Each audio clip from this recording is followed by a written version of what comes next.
5.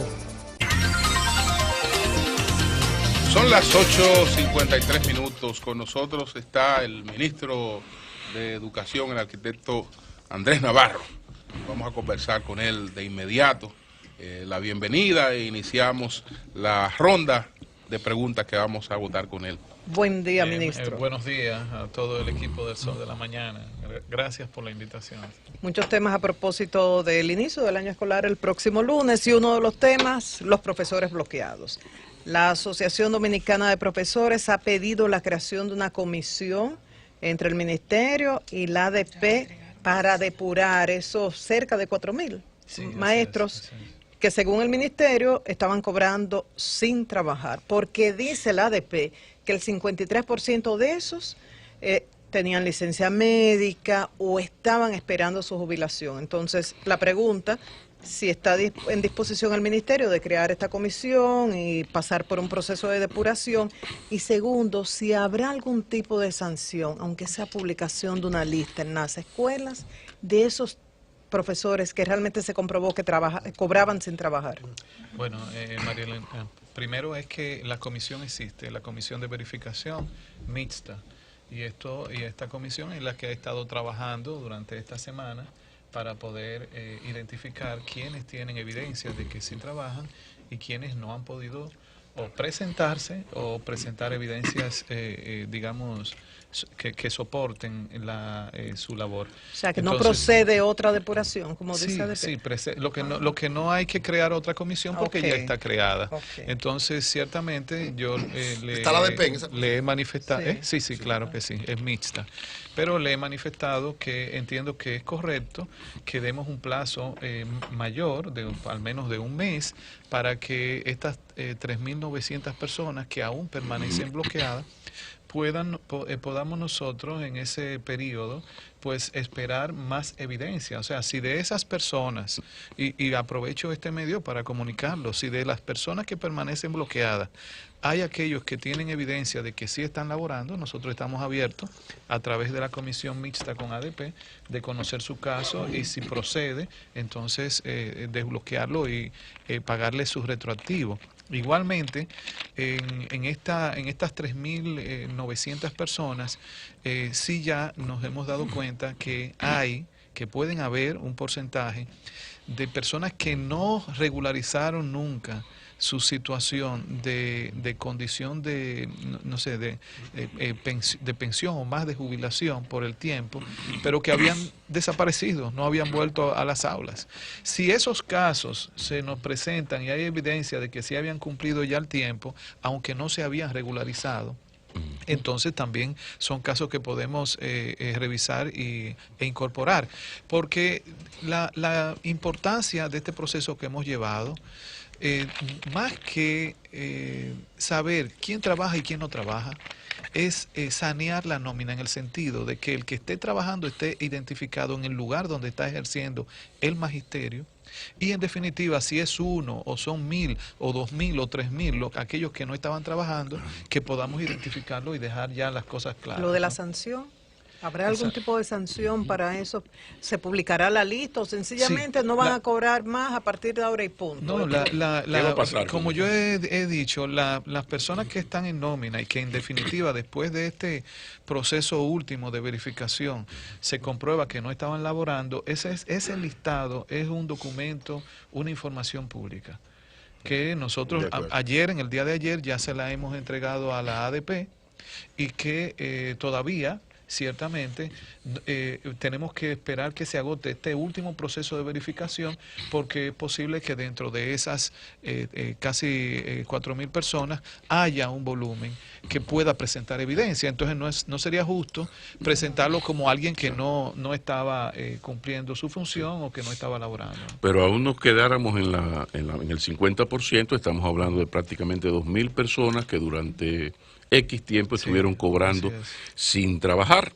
Eso tiene un nombre muy feo que se dice en el pueblo dominicano y esto es una información pública que maneja el Ministerio Público. Entonces yo creo que el rumor basta el rumor para la acción pública, en este caso no es un rumor, son documentos, es una auditoría científicamente, muy profesionalmente realizada. Entonces dejamos ahí el tema para cuando esto termine, que el Ministerio Público haga su trabajo. O sea, ¿qué se va a hacer con esas personas que estuvieron estafando al Estado dominicano? Yo voy a procurar primero la asesoría del Ministerio de Administración Pública. Recuerden que este es un tema de derecho administrativo y el ente regulador de lo que es la función pública, de lo que somos los servidores públicos, es el Ministerio de Administración, a quien voy a pedir una asesoría para que nos oriente de cómo procederse. Claro, uno lamenta tener que felicitar a un funcionario por hacer su trabajo. Pero yo creo que sí, que hay que felicitar al ministro Navarro y sobre todo que ese guararé que usted le ha echado a los demás ministros, pues sea respondido con igual acción. Ojalá que esto dé seguidilla y se pueda mantener este ritmo de algo tan simple como una comisión para revisar quién cobra sin trabajar. Ojalá que en Palacio bajen esa línea. Pero usted tiene información de un problema que hay con los maestros dominicanos y su pensión, y es que hay una gran cantidad de maestros que no está pensionado, sino que lo que se ha hecho es que se le ha enviado una nómina que, si no estoy equivocado, está en Ministerio de Hacienda, se paga vía Ministerio de Hacienda, y ahí está una X cantidad, pero altísima cantidad de maestros, y ahí está mi madre, por eso hablo con conocimiento de causa, donde le sale el sueldo de cuando fueron pensionados hace muchísimos años, pero no están pensionados, pero tampoco van a trabajar. Ya mi madre tiene 89 años. Entonces, como doña Yolanda, hay muchísima gente. ¿Qué puede hacer, qué está haciendo el ministerio para resolver ese problema de la pensión? Y por último, no me deje las aspiraciones presidenciales, porque usted está siendo aspirado, que también eso se oye bonito. Bueno, yo prefiero circunscribirme al tema de las pensiones, que si nosotros hemos estado trabajando con el Ministerio de Hacienda, porque hay un gran volumen de maestros que fueron pensionados bajo más bien la normativa del servicio administrativo, el servicio público, y no sobre ya la normativa de la carrera docente. Entonces, el presidente Danilo Medina, a ese, digamos, volumen de personas, lo que hizo fue, como en los que están en carrera docente, comenzaron a recibir los pensionados y jubilados aumentos, tenían mejores condiciones. El presidente determinó, vía decreto, que le hiciéramos un pago completivo. La mayoría de los que estaban por Hacienda apenas cobraban 5,000 pesos. Exacto. El presidente llevó a 10,000 pesos más, es decir, al menos 15,000 pesos deben cobrar los maestros. Por eso que tienen un pago por Hacienda y tienen otro pago por el Ministerio de Educación. Así es que, de alguna manera, fue reivindicar la situación de esos maestros que no gozaban de esas ventajas, ¿no? Arquitecto Andrés Navarro, nosotros que somos recordar críticos que con Google podemos saber dónde están esos maestros de las 24 horas del día. Perdón, José. Sí. De la gestión pública, porque muchas veces vemos distante al gestor del teatro de operaciones. Usted lo vemos en las escuelas, lo vemos en las inauguraciones, lo vemos en el inicio de la clase. Es decir, que creo que la sociedad tiene un actor que conoce y ve la vida de los educadores y de los estudiantes. Pero parece que hay diferencia entre el sindicato, el tema, por ejemplo, de la cooperativa, y voy a puntualizarle esta pregunta. El ministerio planteó limitar la capacidad de endeudamiento de los maestros, y es algo comprensible. Incluso nosotros que hicimos un programa en la cooperativa nos habló de que tenían un mecanismo que estaban utilizando, pero hubo una crítica incluso del presidente de la cooperativa que nos llamó a nosotros acá al programa, donde ellos decían que la limitación era extrema y que era tirarle a los maestros, a los usureros, que al final le terminaba encareciendo los préstamos, que requerían de un entendimiento con ustedes a ese respecto. Bueno, Oli, de lo que se trata es que como parte del fortalecimiento institucional, pudimos verificar que se había dado una práctica por mucho tiempo de no limitar comprometer el salario del maestro a través de préstamos, no solamente con la cooperativa del maestro, sino con otras entidades financieras, usando al ministerio como el ente de retención de esas cuotas, al extremo que nosotros tenemos más de 9.000 maestros que reciben menos de 500 pesos al mes. Wow. Por la retención de múltiples compromisos financieros, y el 80% de los docentes, reciben menos de 30.000 pesos líquidos en sus cuentas por las retenciones que hace el ministerio en base a compromisos financieros. ¿Qué pasa?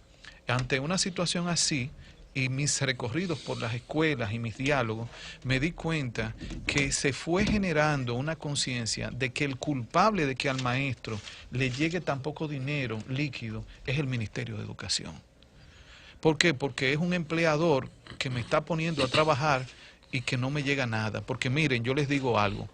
A una persona que lo que le llegue en líquido es 500 pesos al mes. Porque todo lo toma prestado. Sí, exactamente. No se planifica. Pero el ministerio se presta, a ser el ente de retención de esas cuotas. Para pagárselo. Entonces, a todos los yo dije, esto no puede seguir así. Primero, el ministerio no va a admitir ninguna entidad financiera, ya sea cooperativa o de otra naturaleza, para servirle como ente de retención.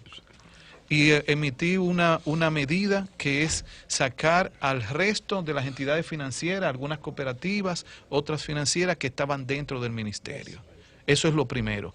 La única entidad, por una orden ejecutiva que he emitido, a la que nosotros le vamos a conceder el privilegio de servirle de agente de retención es a la cooperativa que formaron los maestros, que es a la CONAMA. La única. Es una primera responsabilidad que he asumido, que me ha generado muchísima presión, como ustedes comprenderán. Claro. Y que se lo expliqué a la cooperativa del maestro, de los maestros. Eso se lo expliqué claramente. Ahora, lo otro es poner un límite al endeudamiento. Porque yo no puedo tener un cuerpo de maestros recibiendo en sus cuentas unos montos líquidos inaceptable. La CONAMA no le ¿Por qué? Porque el ministerio se pone a retenerle ese dinero. No. Nosotros, a los maestros se le cobra, dependiendo del nivel salarial, entre un 8 y un 13% de su salario por mandatos de leyes, retenciones impositivas o de seguridad social, etcétera. Entre un 8 y un 13. El resto, que sería llegar hasta un 40%, el maestro tendrá la discrecionalidad de, por voluntad propia, solicitarnos a nosotros que se los retengamos por compromisos financieros, nada más hasta el 40%. Hasta el 40% con la CONAMA. Y de ahí en adelante se le entregará el 60% líquido cuando los maestros que estén comprometidos financieramente hayan concluido esos compromisos. Es decir, todas estas cooperativas que estaban en el ministerio, con las cuales los maestros tienen compromiso, permanecerán ahí hasta que se agoten esos compromisos. Porque yo nombre, podemos saber más o menos cuántas instituciones financieras o cooperativas había. Además de la CONAMA, habían cuatro más. Cuatro más. Sí. Entonces, ahora, con la CONAMA yo lo que quiero es tener una relación de transparencia. Porque déjeme decirle, el que le está hablando es hijo de un cooperativista. Yo me crié desde Bonao dentro de una cooperativa. Y yo creo en el cooperativismo. El modelo de desarrollo. Pero el cooperativismo tiene que hacerse con plena transparencia.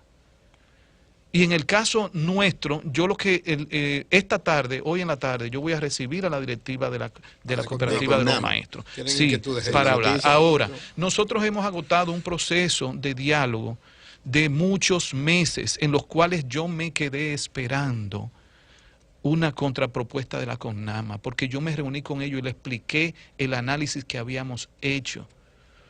Y con el tope lo hemos hecho con un análisis en base al histórico de retención de cara a la CONAMA.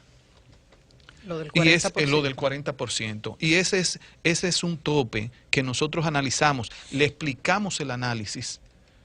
Y ellos nos dijeron que entendían que ese tope podía afectarle, que le permitiera hacer el análisis y hacernos la contrapropuesta. Yo he esperado varios meses para esa contrapropuesta. Ahora están hablando del 50%. Bueno, entonces hoy yo voy a dialogar con ellos y revisar cuál es el análisis de ellos. Ahora les digo, yo no me cruzo de brazos esperando a ningún sector.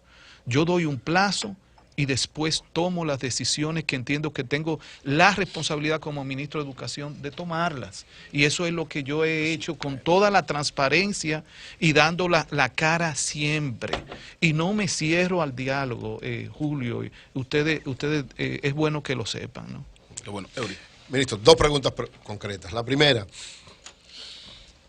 ¿cuál es el plan en este nuevo año escolar y en lo que, digamos, resta de este periodo de gobierno, de manera concreta y específica, para agilizar lo que dicen algunos que es como una especie de debilidad todavía? Sí. El fortalecimiento, la preparación de los maestros para adecuarlo a esta revolución educativa. Es decir, se ha avanzado muchísimas áreas, pero como que no se ven, por lo menos no se ve todavía con claridad si ha habido un efectivo desarrollo de esto, y además si ciertamente hay especialistas de otros países que están trabajando ya directamente en eso. Y la segunda, dice Gustavo Montalvo que se necesitan caras nuevas para, ¿verdad?, el Partido de la Liberación Dominicana presentar. Yo simplemente quiero saber qué opinión tiene usted sobre eso. Bueno, en el primer caso... ¿Qué pregunta más difícil? No vas a ver. La primera, vamos a ver. ¿Aspira a presidente de la República? No hay que aspirar. Su cara es nueva, ¿verdad? Porque usted fue en el 12.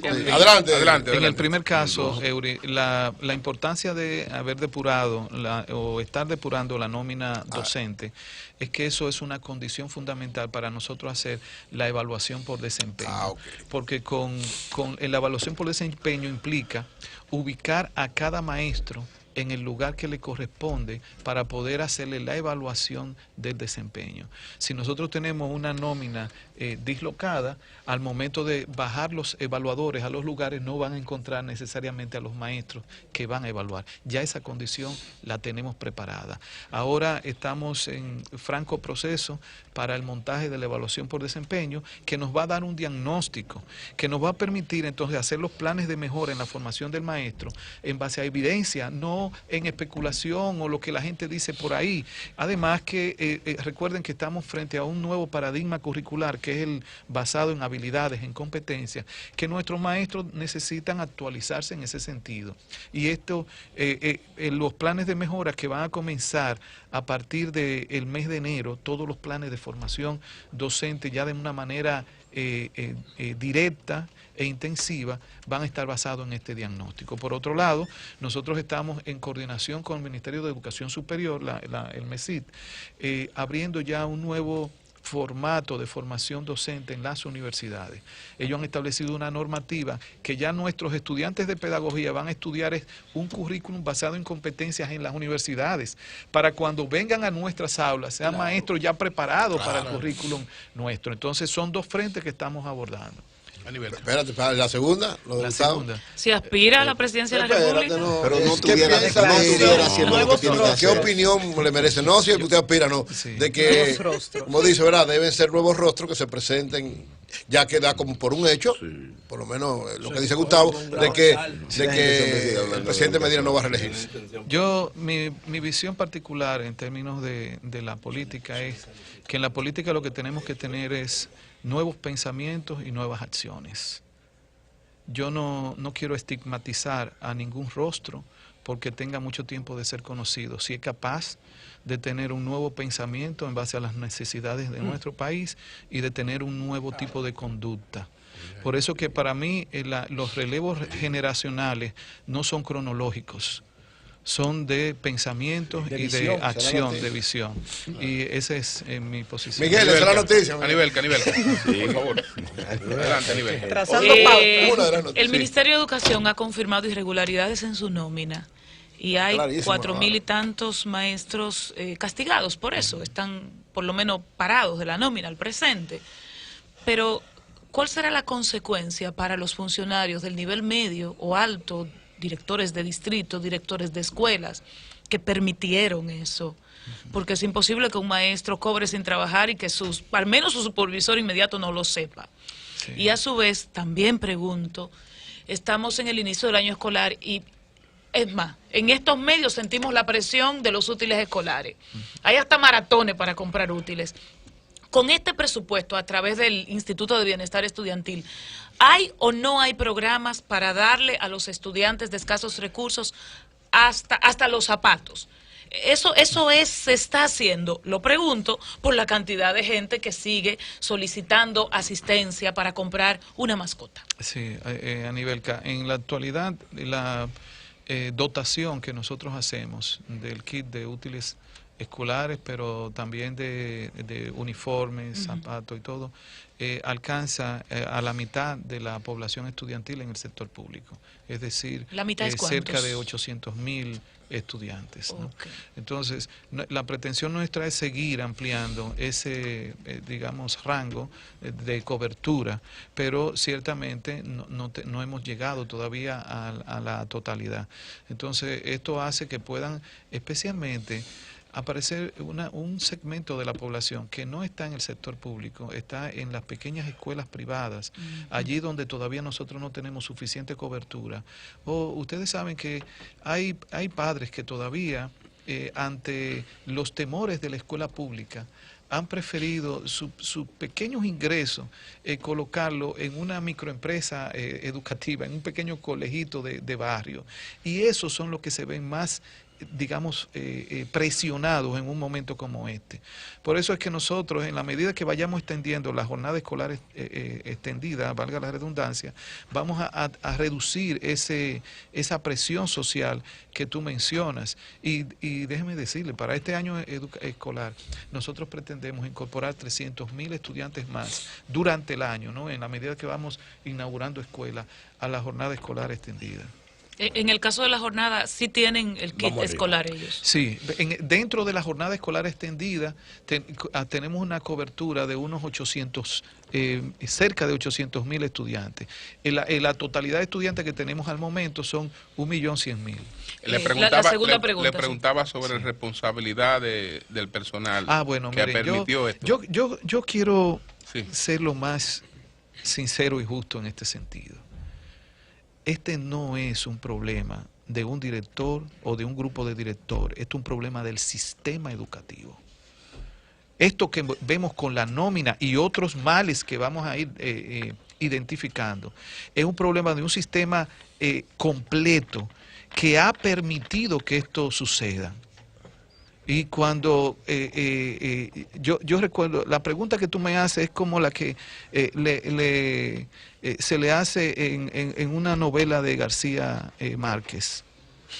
¿Quién fue?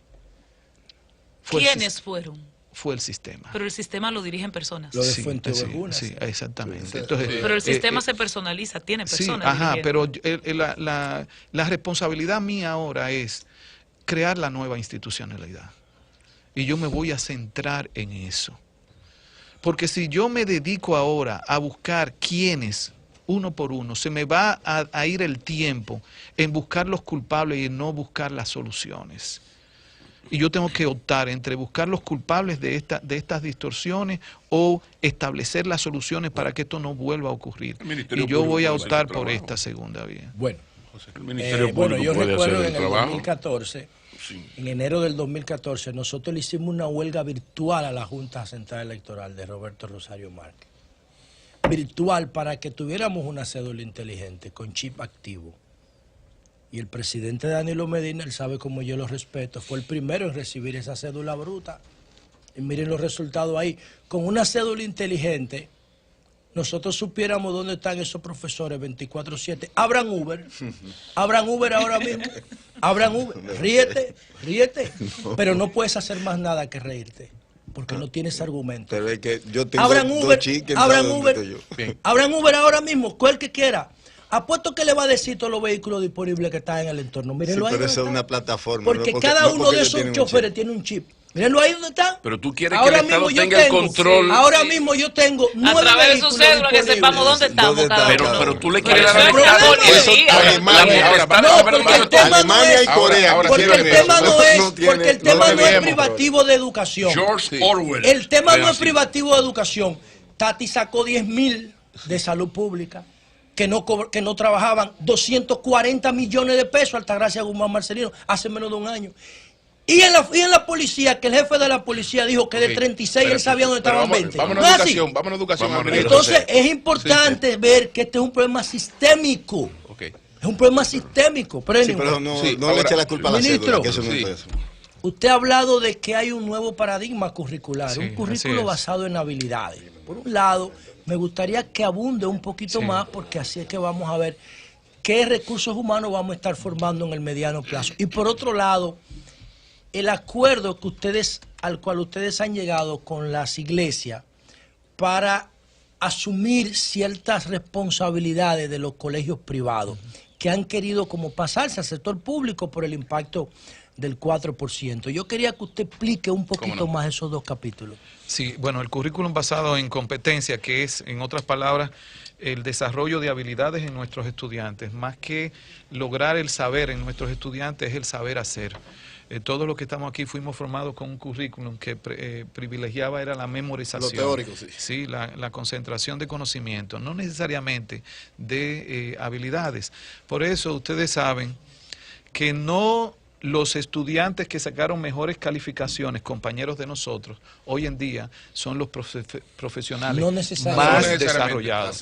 No necesariamente. ¿Por qué? Porque lo que va a determinar el desarrollo de una persona, tanto personal como profesional, son más sus competencias que la concentración de conocimiento que pueda tener, ¿no? Es brillante. Entonces, el currículum actual lo que va a privilegiar o que privilegia en nuestros estudiantes es que el maestro trabaje con ellos desarrollo de competencias. Hay competencias que tienen que ver con las áreas de conocimientos, matemáticas, lenguas, son las competencias aplicadas, pero hay competencias que son transversales, que le hemos llamado competencias fundamentales, que son, la primera es ética ciudadana, en términos de generar un comportamiento ético en la relación con los demás. La competencia comunicativa, que nuestro estudiante desarrolle la capacidad de comunicar conocimientos, pero también sentimientos frente a los demás. La competencia de pensamiento lógico, crítico y creativo, que no sea todo porque ese aspecto de pensamiento lógico, crítico y creativo, ¿está impulsado por Naciones Unidas, organismos internacionales, o es una expresión propia de la realidad dominicana? No, de superar el paradigma viejo. Sí, la superación del paradigma viejo es porque ya está demostrado a nivel internacional que lo que genera fortaleza en los aprendizajes, el desarrollo de competencias, no simple y llanamente de transmisión de conocimiento. Por eso es que la prueba PISA, lo que mide competencia, no es conocimiento. Y una de las razones de nuestro nivel en la evaluación PISA es porque evaluamos a nuestros estudiantes de 15 años con una vara para la cual no fueron preparados 15 años atrás. Claro. ¿Entienden? Entonces, correcto. Pero ¿por qué la validez de que hagamos la prueba? Porque eso nos dice a nosotros. ¿Por dónde vamos? Sí, todo lo que tenemos que hacer para estar al día, ¿no? Correcto. Entonces, la importancia de este currículum es que va a transformar, otra nueva ciudadanía. Si nosotros tenemos una ciudadanía ahora beligerante o contestataria, la que viene, la que este gobierno está construyendo, es 1000 veces, va a ser 1000 veces. Va a reclamar más, va a ser más crítica. Sí, más crítica. Lo que yo decía de la Marcha Verde, que fue el PLD que lo formó. Pero Julio, lo de los colegios privados. Y el PLD debe entender eso. Claro, el PLD es el que ha asumido esa responsabilidad como gobierno privado. Crea eso, pero no está preparado para la clase media que viene dentro de 15 años va a ser mucho más crítica que la de ahora. Los colegios privados, ¿qué es lo que ha estado pasando? Con el movimiento de la calidad en la educación pública, hay una gran migración de población estudiantil. El año pasado pasaron 60.000, este año pasarán más, del sector público al privado. Por otras variables, Ya hay una serie de colegios privados, de organizaciones, ya sea religiosas o no confesionales, que han entendido que ahora hay condiciones para ellos pasar al servicio público. Y esto lo hemos creado en un marco institucional llamado cogestión, acuerdo de cogestión.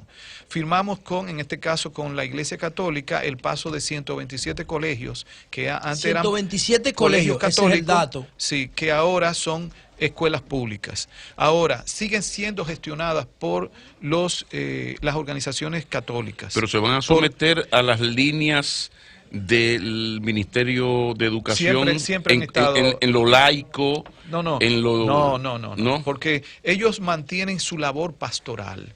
Nosotros concebimos eso como un plus que un valor que se agrega a la educación pública. ¿Por qué? Porque ellos mantienen la identidad confesional, y ahora estamos en una mesa con las iglesias evangélicas porque vamos camino también a que pasen una serie de colegios evangélicos acá. Claro, la matrícula es gratis porque nosotros asumimos todos los gastos y los costos. O sea, el Estado Dominicano va a pagar, va a financiar a esos colegios, pero esos colegios no van a responder a los lineamientos del Estado de derecho. No, claro que sí. De libertad de cultos. Responden, es que en los colegios católicos, por ejemplo, hay muchos muchachos evangélicos. Sí. Y hay gente que no hay, y los evangélicos. La libertad de culto es en algunos colegios no. Melton Pineda. Colegio fascista. Sí. Ya que usted ha hablado de la nueva evaluación de los estudiantes, que por aptitud, no por embotellamiento. Sí. Yo estudié con el embotellamiento y ese era el pique. Y que más me mismo más sabe el burro que tú. Ese era el pique que más me daba a mí cuando dije la historia de la página tal a la tal. Tú quedaste en la 3 y tú sigues la 4. De la 4 a la 6. Es terrible. No tenía gente bruta. Embotellarse. Bueno. ¿Y si te sacaban de la botella? Me odié mismo. Ahí mismo te jodía. Era como si le ladraba un perro a un muchacho que iba a comprar algo, le olvidaba. ¿Cuándo va a salir del sistema educativo dominicano las famosas pruebas nacionales? Y otra es que por lo menos nos haga una evaluación del programa que ella aprende contigo. Sí, ¿En qué está? Sí. Okay. Bueno, Milton, lo primero es que las pruebas nacionales ya salieron en su condición de mecanismos de acreditación. Nosotros tenemos ahora 4 pruebas nacionales que se aplican en cada final de ciclo. La estructura curricular del país actualmente tiene 4 ciclos de la formación de nuestros estudiantes. El primer ciclo termina en tercero de la primaria. Sí. Y el segundo ciclo termina en sexto de la primaria. Al final de esos ciclos, es decir, en tercero de la primaria y sexto de la primaria, se aplica una prueba nacional, pero ya no para acreditación, no para decir que el niño va a pasar al siguiente grado o no, sino para diagnóstico del sistema educativo. A través de la verificación del aprendizaje del niño, lo que vamos a evaluar es cómo anda el sistema. Ya no hay intermedia. No, entonces, no hay intermedia. Ahora, la única prueba nacional que sí es para acreditación es la del cierre de la formación preuniversitaria, que es la que se da en cuarto de bachillerato o en sexto, porque ya el estudiante va a pasar al siguiente nivel de la formación, que es el universitario o el técnico superior. Entonces, pero ya tenemos la ventaja de que el sistema tiene un mecanismo de evaluarse a sí mismo a través de las evidencias que muestran los estudiantes de los aprendizajes. Y esto sí es sano porque permite planes de mejora. Por ejemplo, nosotros acabamos de hacer la primera prueba nacional diagnóstica en este nuevo formato para los niños de tercero, pero no solamente se encuestaron a los niños a través de exámenes, también a los padres. Los padres fueron a las escuelas a tomar la prueba, su prueba nacional, porque necesitamos, como es diagnóstica, necesitamos saber cuál es la valoración que tienen los padres, tanto de sus niños, del aprendizaje de sus niños, como de la escuela. Y esto ahora, ya prácticamente está terminada la preparación de las conclusiones, me va a permitir entonces tomar las decisiones de cuáles son los mejores planes de mejora para el primer ciclo, que es la base fundamental de la nueva enseñanza. Lo que ella aprende contigo, ministro. la evaluación. El presidente ha relanzado el programa Quisqueya Aprende Contigo, ya con la pretensión de concluir las metas que se ha dado el país para declararnos un país libre de analfabetismo. Internacionalmente se establece que un país está libre de analfabetismo cuando se verifica que menos del 5% de su población es analfabeta. Nosotros pretendemos hacer esto estamos como en el 8, en el 9. Municipio por municipio, para que no se dé la distorsión de que el país, el promedio, logre estar libre de analfabetismo, pero al interior haya muchos municipios que por su población la mayoría no sepa leer y escribir. Y por eso se va declarando municipio por municipio libre de analfabetismo. Ministro, bueno, me toca la pregunta final, que no he hecho pregunta.